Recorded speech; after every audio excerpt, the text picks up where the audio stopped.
Hello, bienvenue sur Élevage Passion Profonde, votre chaîne de partage d'idées et astuces de réussite en élevage. Je suis Zéphirin Romain et c'est un plaisir de vous retrouver dans cette nouvelle vidéo où nous allons à nouveau parler porciculture. Alors aujourd'hui je vais répondre particulièrement aux questions de mes abonnés. Alors j'ai reçu pas mal de questions liées à ma précédente vidéo, notamment comment gérer les grandes portées en élevage et surtout comment éviter les cas de diarrhée et les cas de mortalité lorsque nous avons des porcelaines. Alors je vais répondre à ces questions durant cette vidéo. Je vais vous expliquer que faire exactement après l'arrivée des porcelaines, comment sauvegarder vos porcelaines jusqu'au sevrage et maximiser le maximum de porcelaines jusqu'au sevrage, et surtout comment limiter les cas de diarrhée et surtout comment arrêter les mortalités durant vos opérations de croissance de vos porcelaines. Alors, bienvenue une fois de plus dans cette nouvelle vidéo. Si vous me découvrez par cette vidéo, je vous invite à vous abonner et activer la cloche de notification pour ne rien rater sur les prochaines vidéos qui seront postées sur cette chaîne. Aujourd'hui, nous sommes dans la loge de maternité où nous venons de recevoir une mise bas avec une portée pas mal importante. Là, nous avons une portée de pratiquement 15 porcelaines que nous avons là, et la pluie en question a mis bas cette nuit et les porcelaines sont tous là, les 15 porcelaines sont tous là et bien portants. Alors j'ai voulu profiter de l'occasion, étant donné que là nous avons une portée importante, pour répondre à la question de l'abonné qui souhaite savoir comment gérer les portées élevées. C'est un problème récurrent que j'ai rencontré dans différentes fermes. La plupart des éleveurs me disent généralement qu'ils ont énormément de problèmes lorsque leurs chuits mettent bas des porcelaines à des portées élevées. Donc ils ont moins de problèmes avec des petites portées. Lorsque je parle des petites portées, ici je parle des porcelaines, des naissances allant de 5 à 10 porcelaines. Là, c'est le chiffre qui arrange la majorité des éleveurs parce que là, ils ont moins de difficultés, ils ont moins de risques de mortalité, moins de risques d'écrasement, moins de risques de maladie. Alors, lorsque les portées sont élevées, les risques de mortalité et de perte aussi sont élevés. Alors, comment gérer particulièrement ces cas de mortalité et surtout comment bien maîtriser les portées élevées? Alors, la première chose qu'il faut savoir, c'est que la gestion des porcelaines est pareille. Que ce soit une portée élevée, que ce soit une portée faible, la gestion reste la même. Donc, la première chose, c'est d'abord de vous assurer que votre loge de maternité répond exactement aux critères d'une loge de maternité. Alors, quels sont les critères d'une loge de maternité? Ça veut dire que votre loge est aérée, votre sol est bien bétonné, vous avez un espace d'abrévation, vous avez un espace d'alimentation et vous avez prévu un point de chauffage, vous avez déparasité la loge en amont et voilà, vous avez pris toutes les dispositions nécessaires pour le bien-être des porcelaines. Alors que vous ayez une portée élevée ou une portée faible, vous devez répondre automatiquement à tous ces critères-là. Alors, une fois que vous avez géré tous les paramètres liés à la qualité de la loge et que les porcelaines sont déjà là, la seconde chose aussi, c'est de vous assurer d'avoir séché suffisamment vos porcelaines. Une fois que vous avez séché les porcelaines, assurez-vous de les mettre au chaud dans le nid de chauffage ou alors l'espace de chauffage ou le point de chauffage que nous avons là. Là, vous voyez, nous avons un point de chauffage qui est spécialement prévu pour les porcelaines. Et c'est un point que vous pouvez faire avec du matériel de récupération. Là, nous avons fait le nôtre avec juste quelques planches et quelques clous. Mais sur le marché, vous trouverez différents espaces de chauffage. En fonction de vos moyens, vous pouvez vous offrir le point de chauffage qui vous convient. Le nôtre, nous avons fait avec les moyens de bord, mais le plus important, c'est la rentabilité et l'utilité que le point de chauffage nous apporte. Le but du point de chauffage ici, c'est de garder les porcelaines au chaud. Parce que lorsque les porcelaines naissent, ils ont des problèmes de température. Alors il faut les mettre dans un milieu ambiant où leur température corporelle va pouvoir être suffisamment conservée et où ils ne sont pas en permanence exposés au froid et à l'humidité. Il est important aussi que les porcelaines soient dans leur coin pendant que la maman est dans son coin. Le point de chauffage permet aussi d'éviter les écrasements parce que les porcelaines ne vont pas se balader partout dans la loge. Après avoir téqué, les porcelaines vont se retrouver directement dans leur coin de chauffage parce que là-bas ils sont dans leur zone de confort, ils ont la température dont ils ont besoin. Les conditions créées par le coin de chauffage sont ces conditions-là qui conviennent exactement aux porcelaines et qui leur permettent de grandir normalement et de pouvoir être à l'abri des éventuels problèmes qu'ils peuvent rencontrer hors du coin de chauffage. Alors, une fois donc que vous avez votre coin de chauffage et que vos porcelaines sont en permanence au chaud, le second point pour gérer les grandes portées, c'est de bien conserver votre loge. Il est important de bien conserver votre loge, encore plus lorsque vous avez des porcelaines à l'intérieur de la loge. La première chose à faire lorsque vous avez déjà des porcelaines à l'intérieur de la loge, c'est d'éviter de laver les loges en totalité. Parce que lorsque vous lavez les loges en totalité, pendant que vous avez des porcelaines à l'intérieur, qu'est-ce que vous faites? En fait, vous êtes en train d'augmenter le taux d'humidité dans la loge. Et là, vous êtes en train d'exposer les porcelaines à des cas de froid et des cas de grelottement. Et généralement, lorsque vous lavez vos loges pendant que vous avez des porcelaines à l'intérieur, les porcelaines vont jouer dans les mares d'eau qui vont rester dans la loge et la plupart ne vont souvent pas aller rester dans le coin de chauffage pour se réchauffer. Ils vont rester à l'extérieur et c'est où la maman peut venir les écraser. Si la maman ne vient pas les écraser à l'extérieur, ils vont prendre froid, ils vont commencer à grelotter et puis vous pouvez venir trouver le lendemain des morts. Donc il est donc important de respecter le milieu de vie des porcelaines. Donc évitez de laver les loges, évitez de laisser l'eau stagner dans la loge et évitez de laisser les chaudes et les déjections de la pluie dans la loge. Lorsque je demande de ne pas laver les loges, cela ne veut pas dire que vous allez laisser les loges dans la salubrité. Non. Le plus important ici est de bien balayer et de bien racler les loges et de laver la loge partiellement. Donc laver partiellement, ça veut dire laver uniquement la partie où la pluie fait ses besoins afin de limiter au maximum le taux d'hydrogène dans la loge. Donc il est donc important d'éviter de laver la loge en totalité et surtout éviter les stagnations d'eau et d'urine dans la loge. Encore d'éviter que les porcelaines se retrouvent où la maman fait ses besoins. Voilà pourquoi il est aussi important, surtout de temps en temps, de passer dans la loge de maternité et observer comment les porcelaines se comportent et comment la pluie se comporte. Alors, l'une des habitudes aussi à développer lorsque vous avez des grandes portées, c'est surtout de vous assurer que la truie a les capacités de pouvoir allaiter tous ces porcelaines. Et ça, c'est le point qui est souvent à l'origine des cas de mortalité élevés. Parce que généralement, la plupart des éleveurs ne s'assurent pas que tous les tétines ou toutes les mamelles de la truie coulent et que tous les porcelaines ont bien évidemment accès au lait. Alors, généralement, lorsque vous tournez le dos, les porcelaines qui n'auront pas accès au lait, vous les trouverez morts le lendemain. Et la sélection naturelle va faire son affaire. Alors, qu'est-ce que je fais généralement lorsque moi j'ai des truies qui n'ont pas la possibilité d'allaiter ou qui ont des problèmes avec leur mamelon, avec leur tétine?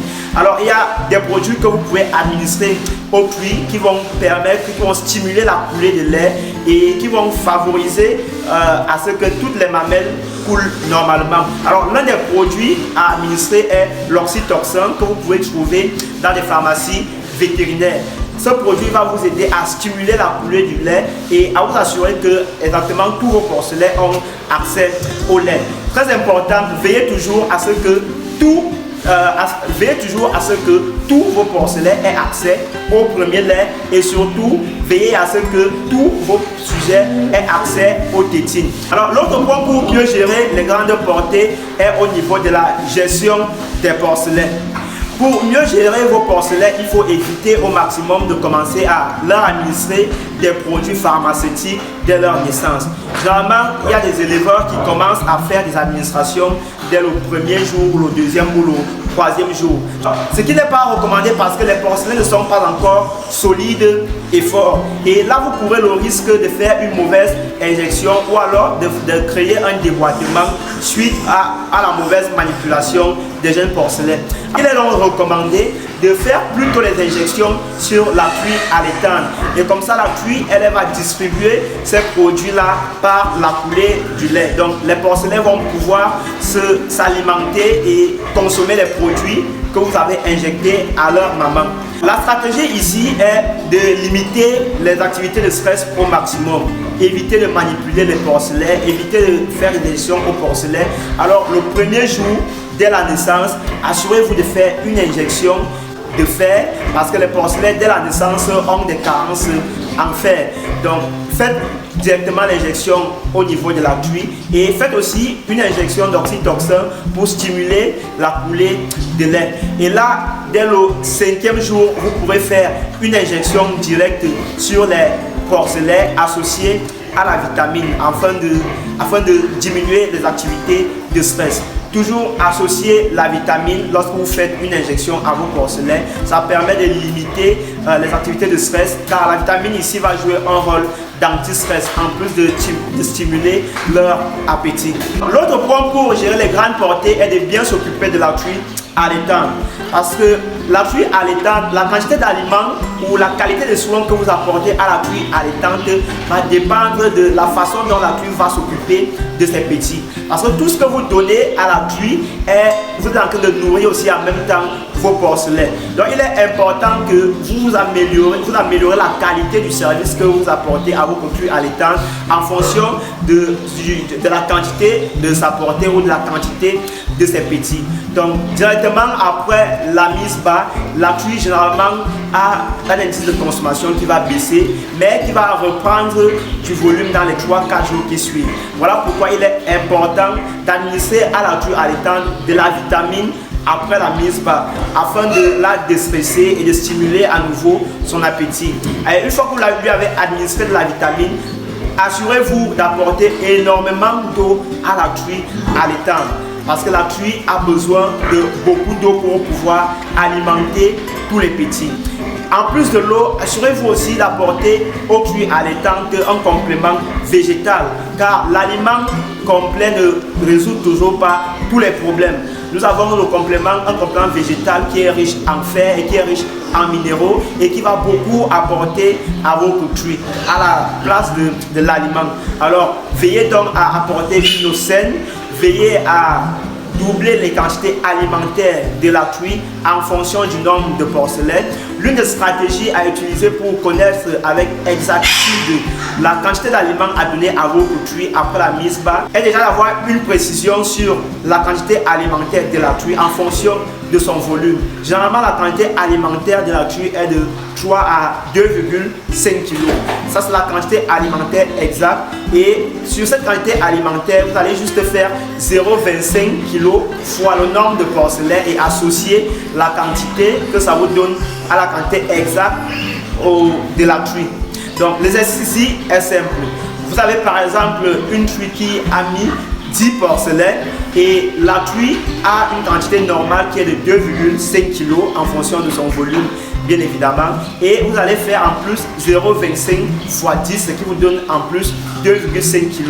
Donc la truie après la mise bas aura ici 5 kg d'aliments de consommation pour elle et pour pouvoir alimenter suffisamment ses porcelains.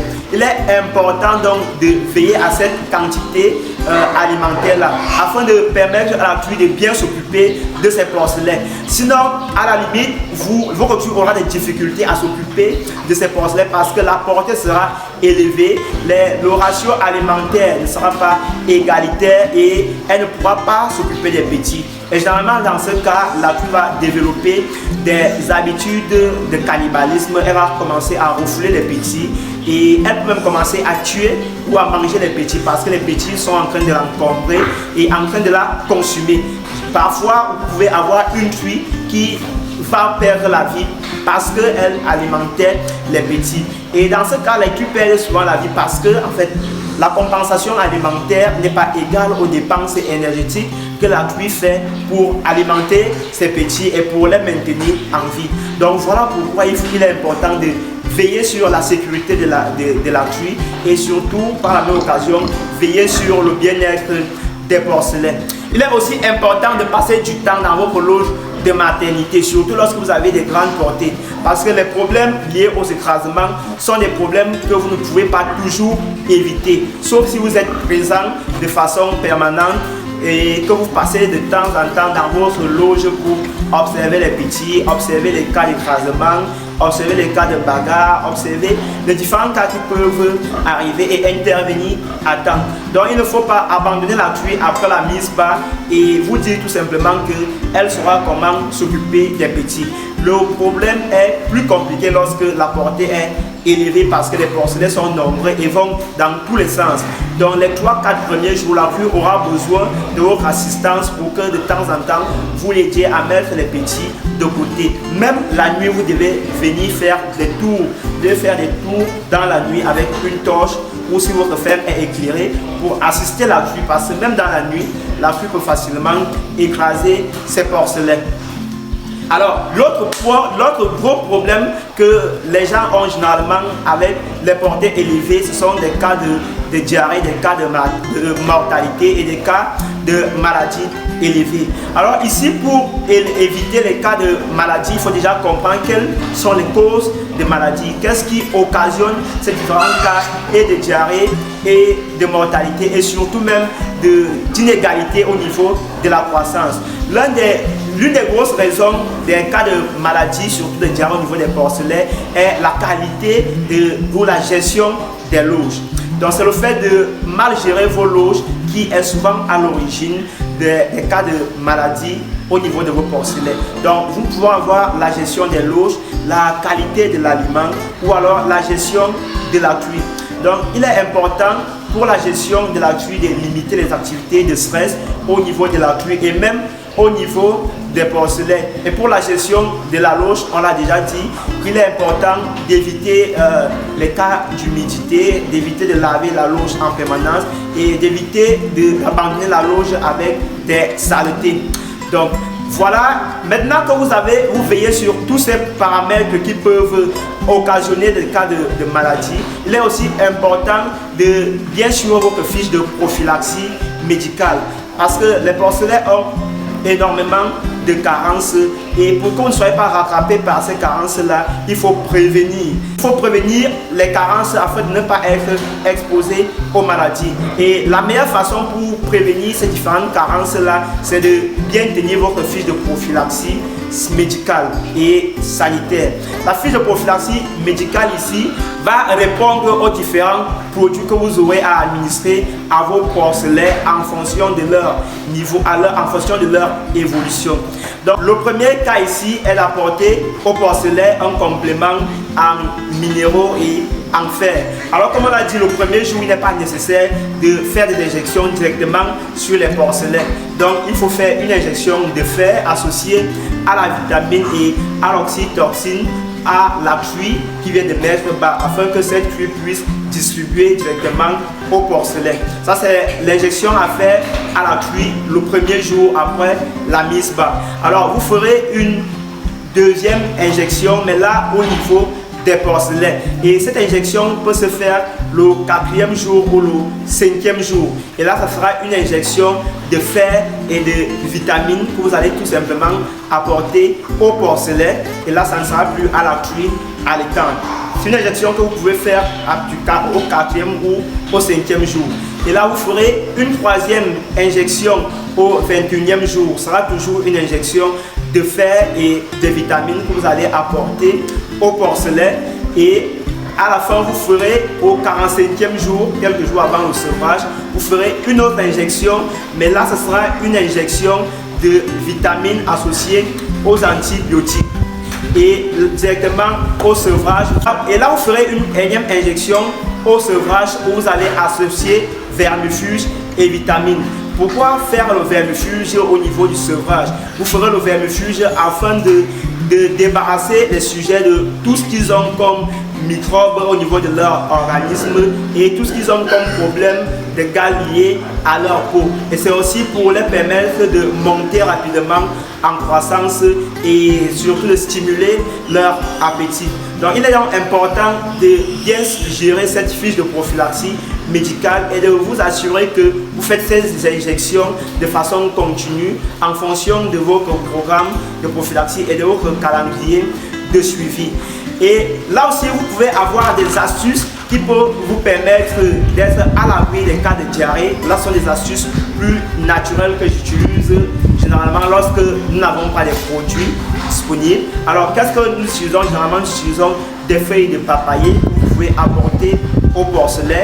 Ça va les aider à faire passer les différentes carences et à rattraper aussi les croissances. Vous pouvez aussi leur apporter de la souche de terre. Donc la souche de terre ici, il s'agit de la seconde souche. Vous allez creuser dans la terre et ressortir la seconde souche. Cette souche de terre est tellement riche en minéraux, en fer, et lorsque vous allez apporter ça au porcelet et qu'ils vont manger ça, ils seront à l'abri de tous les problèmes liés aux diarrhées. Donc là, ce sont des astuces naturelles que vous pouvez utiliser et qui peuvent vous permettre de ne pas faire des dépenses financières pour l'achat des produits pharmaceutiques. Alors voilà quelques points pour assurer la suivi de vos porcelets et maximiser le nombre de porcelets jusqu'au sevrage. Veillez à respecter ces différents points car l'élevage généralement se gère sur les détails. Vous dépenserez généralement plus en élevage parce que vous ne portez pas votre attention sur les détails.